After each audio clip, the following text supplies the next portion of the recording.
Hello everyone, আসসালামু আলাইকুম। কেমন আছেন আপনারা সবাই? আলহামদুলিল্লাহ আমি তো অনেক ভালো আছি এবং অনেক বেশি খুশি।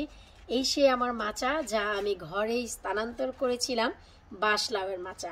তো এই যে বাঁশলাউটি, এটি আমি বাহিরে এনে দিয়েছি গত মাসে, কিন্তু এই গাছে আরও যে 4টি লাউ এসেছিল আমি নিজের হাতে তা ছিঁড়ে ফেলেছিলাম, কারণ এই যে মাচা, এই মাচাটি আমি তুলে ফেলবো। কারণ এই যে আমি এখান দিয়ে যে মাচা বানিয়েছি, এই কর্নারগুলো মোটেও সেফ না। কারণ হচ্ছে আমি যতই বলি আমার নামে নাকে এইখান দিয়ে দৌড়াদৌড়ি করতে, না, ওরা এইখান দিয়ে দৌড়াদৌড়ি করে। কিন্তু এই যে কর্নারগুলো, এইগুলো অনেকেই বলেছে কাপড় দিয়ে যেন পেঁচিয়ে রাখি, কিন্তু তারপরে আমার কাছে তেমন সিকিউর মনে হচ্ছে না।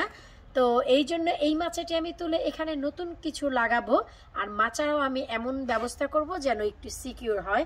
তো সেই পারপোসে আমি এই গাছের ফলন তেমন আসতে দেইনি, ভাবলাম একটি লাউই থাক। আমি যেহেতু মাচাটি তুলে ফেলবো, তো যদি আরও অনেক বেশি লাউ হয়ে যায় তাহলে কিন্তু অনেক খারাপ লাগতো এই মাচাটি তোলার জন্য। এই যে দেখুন আমার নাক বরাবর জিনিসটি আসে, সো চোখে লাগতেও কিন্তু সময় লাগবে না। তো এখন আপনাদের সাথে নিয়েই আমি এই বাঁশলাউয়ের ফলন যেহেতু করেছি, একা একা কাটবো, একা একা খাবো, তা কি হয়? খাবো না হয় একা একা, কিন্তু কাটতে তো ভাই আপনাদের সাথে নিয়েই আমি কাটবো। শুকর আলহামদুলিল্লাহ। এই হচ্ছে আমার বাঁশলাউ, যা কিনা বাঁশের মতনই হয়েছে। তো চলুন শুরুতে আমরা একটু দেখি যে এই বাঁশলাউটি আমাদের ওয়েটে কতটুকু হয়েছে। তো এই যে আমি আমার যে স্কেল আছে, যেই স্কেলে আমি সব কিছু মেপে ঝুপে বাংলাদেশে যাই, সেই স্কেলের ভিতরে আমি জিনিসটি রাখলাম। এই যে এখানে দেখাচ্ছে যে 1 কেজি 200 গ্রাম হয়েছে আমার এই বাঁশলাউটির ওজন। তো এই যে বাঁশলাউটি, এই জার্নি আমি আপনাদেরকে সাথে নিয়েই করেছিলাম। তো যারা অনেক প্রশ্ন করেছিলেন যে কিভাবে আমি বাঁশলাউ জার্নি করেছি, তার জন্য আমি অবশ্যই একটি ভিডিও তৈরি করেছি যে শুরু থেকে শুরুদের জন্য।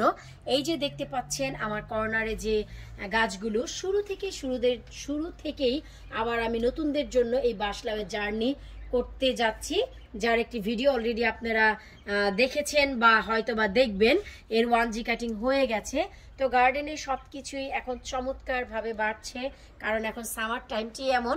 তো এখন এই যে একেবারেই কচি আছে, কচি থাকতেই তুলে নিলাম। এই বাঁশলাউটি কিন্তু এর থেকে আরও বড় হবে, কিন্তু ওই যে মাচাটি আমি সর্ট আউট করবো, এই জন্য এটি তুলে নিয়েছি। আশা রাখছি এই সামারে 2023-তে আমার প্রথম বাঁশলাউ কাটা দেখে আপনারা অনেক খুশি হয়েছেন, আমিও অনেক বেশি খুশি। তো এই ব্লগে বিদায় নিচ্ছি। এই লাউ দিয়ে কি রান্না করলাম, কি খেলাম, অবশ্যই আপনাদের সাথে শেয়ার করব। আল্লাহ হাফেজ।